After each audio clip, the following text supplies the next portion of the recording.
In this section, I'd like to look at an objection to the simple theory of joint action, which allows us to understand both something about the simple theory and also does us a favour by introducing a distinction between distributive and collective interpretations of sentences, which will be important much later.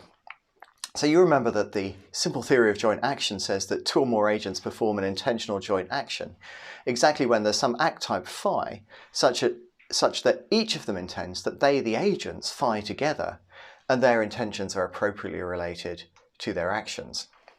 Now, what's going to make for trouble, according to this objection, is the together. But to see why this is a problem, let's switch to the simpler way of formulating the simple theory, because that simpler way of formulating the simple theory will be quite sufficient to create problems for us here.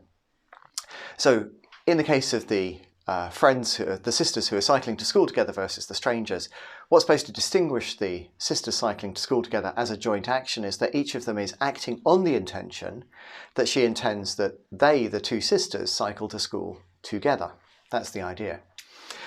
And the thought we have here is, look, this is problematically circular. Why is that? Here's the objection. For two people to do something together is for them to be performing an intentional joint action. So the simple theory, in insisting that there be an intention whose content specifies doing something together, is presupposing the very notion, intentional joint action, that it was supposed to explain. Appealing to together illicitly presupposes the notion of intentional joint action, and so the theory presupposes the thing that it was supposed to characterise. And although philosophers have, I think, fairly low standards when it comes to characterising and explaining things, this probably is a failure even by those fairly low standards. The first thing to ask ourselves then is, look, can we just get rid of the together? Could we just skip the together from the simple theory? And it's important to see that we could not do that. We could not do that. And you can see that by contrasting two cases where we don't just drop the together, but we explicitly specify apart. So if we each intend that we, you and I cycle to school apart, and we each act on those intentions, then what we should have is something which is not a joint action. So it's very clear that if we swapped the simple theory and changed together to apart, we would get a false claim. That should be very straightforward. And now the thought is, well, look, if we just drop apart and we drop together and we don't specify, then the intentions that the simple theory is attributing to the agents are intentions which could be further elaborated by appealing to apartness, in which case we would have no joint action. So in that case, we would be sure that the simple theory was false. So I put it to you then that the simple theory has to appeal to together, doing things together in specifying the content of the intention. And then comes the objection. To do that is to already invoke the very notion that we are trying to characterise, intentional joint action. So here's an attempt to reply to that objection. I want you to consider a very contrived situation. Here are Aisha and Beatrice, and they are lifting a block. So what's happening is that Aisha's pulling on a rope and Beatrice is pulling on a rope, and by virtue of their combined pulling, the block rises. Furthermore, the system of pulleys is such that if only Aisha pulls and Beatrice exerts no force, the rope will simply come out and the block will not rise, and conversely for Beatrice. So what we can say here is that their rising of the block requires their actions to be highly coordinated and highly interdependent. But here's the thing, Aisha and Beatrice are part of an elaborate psychological demonstration of how you can act together without acting jointly. So Aisha and Beatrice cannot see each other and indeed are entirely unaware of each other's presence. Aisha has been told that there's a kind of machine on the other end of the rope, and what you have to do is give it a little gentle tug, feel that the machine grips, wait for the machine to grip before you pull, and then pull up. So from Aisha's point of view, there is no joint action. What's happening from Aisha's point of view is just that she is lifting up the block using the rope attached to a machine on the other end, a kind of motor that does a bit of pulling to assist her. And the situation is exactly the same from Beatrice's point of view as well. So Beatrice has been told that she's entirely by herself lifting this block and she's doing it in connection with the machine. So Aisha and Beatrice are entirely unaware of each other, and they're not attempting, of course, thereby to coordinate with each other. They've got no intentions concerning each other, no knowledge of each other. They've got an entirely false perception of what is happening.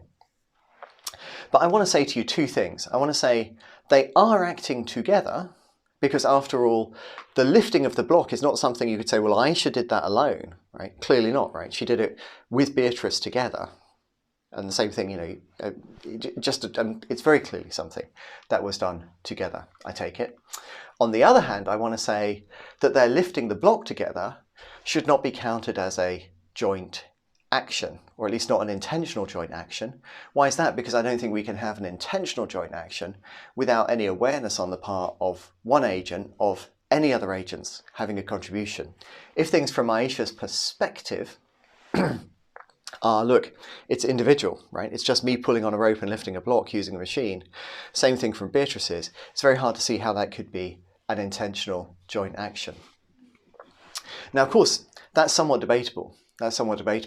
So at this point, it would be good if you have a lecture buddy or somebody that you can talk to, just to take 90 seconds and think about whether I'm right about both of those questions. Nothing's going to actually hang on this. I'm going to try to avoid being right about them, because what I anticipate is that many of you will think that I am wrong, probably about the second one, and that will be interesting. That's going to cause some interesting discussion, I hope. So 90 seconds, answer the two questions from your own point of view. What do you think? Go. All right. Welcome back. Now, given the diversity of views on those two questions, particularly the second question that I usually encounter, I want to approach this. The questions are important, but I want to approach this without relying directly on answers to them. So I want to make a distinction between two interpretations of a sentence, one of them collective and one of them distributive. And to see the distinction, I want to contrast a sentence where the distributive interpretation is natural and a sentence where the collective interpretation is natural. So if I say, the tiny drops fell from the bottle, it is natural for you to interpret that sentence distributively, to think that this is a matter of the tiny drops each one by one falling from the bottle, right? So the tiny drops fell from the bottle, when it's interpreted distributively, just amounts to each of those drops falling one by one.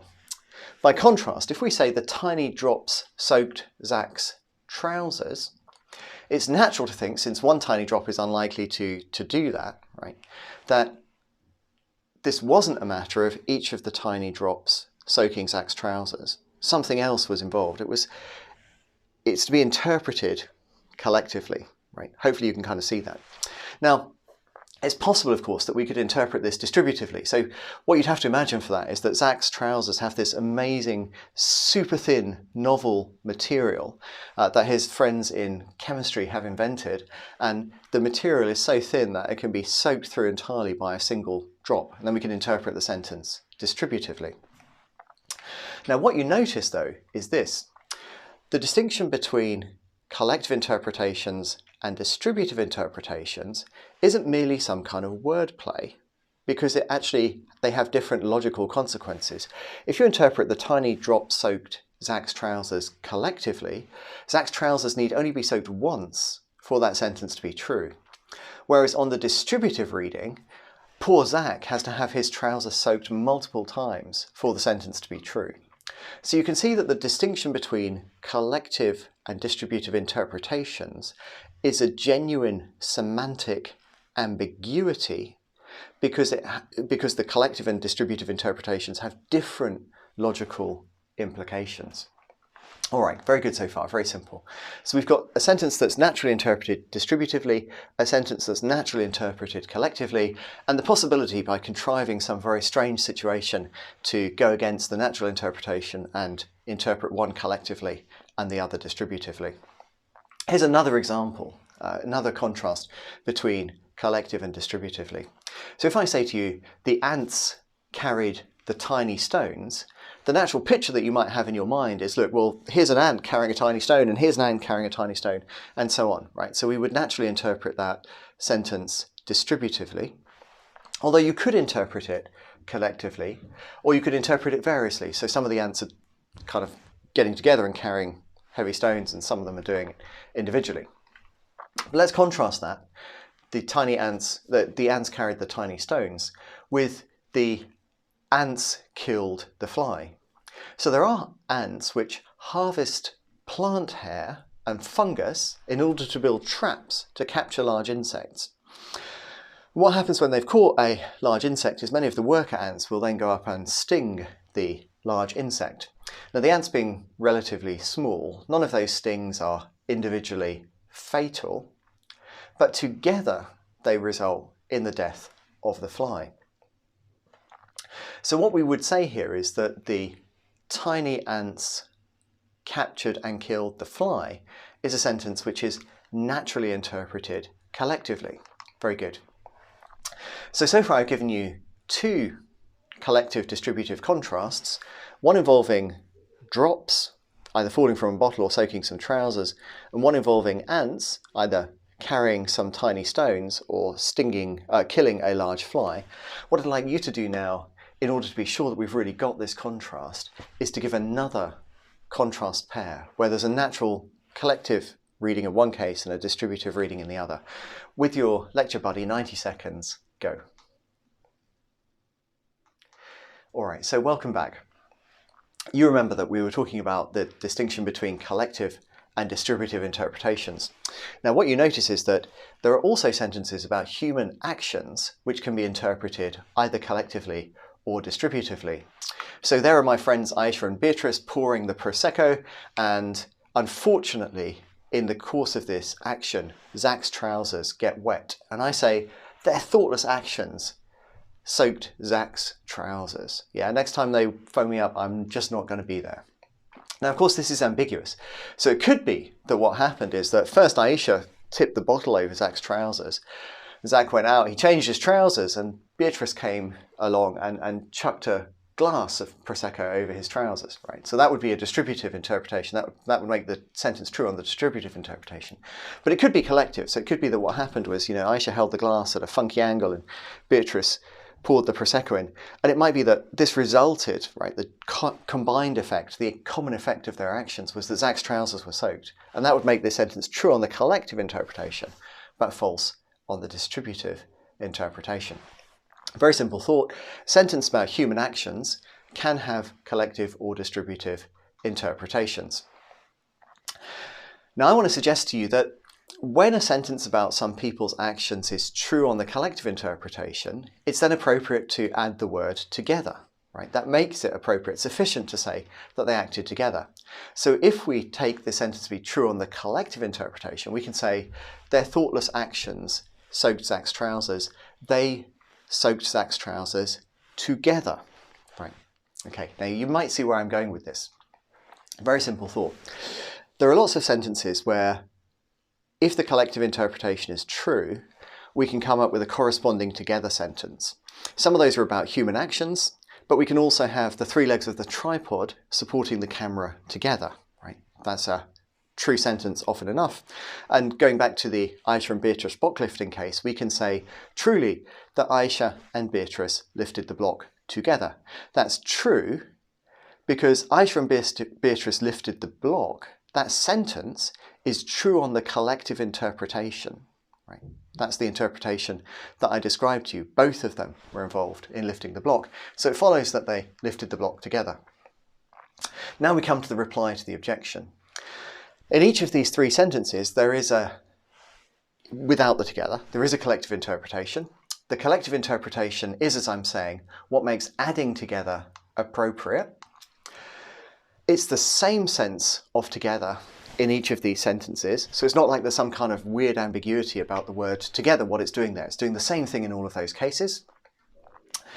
The truth of the collective interpretation of Aisha and Beatrice lifted the block does not depend on there being any intentional joint action. So it can be true on the collective interpretation that Aisha and Beatrice lifted the block without there being any intentional joint action on their part. And that's exactly the kind of scenario that I tried to contrive. Each of them is entirely unaware of the other and thinks of the other as some kind of machine that only will click in when the rope is given a little jerk, right, a little tug. So the collective interpretation doesn't require the intentional joint action. It follows from these claims that you can do something together with someone without thereby performing an intentional joint action. And that's exactly what we needed to respond to the objection. Because the objection was that in appealing to intentions about doing things together, we're presupposing intentional joint action, which was the very thing that we were trying to characterise. And what you've just seen, if you follow this argument, and it's correct, is that that is not the case.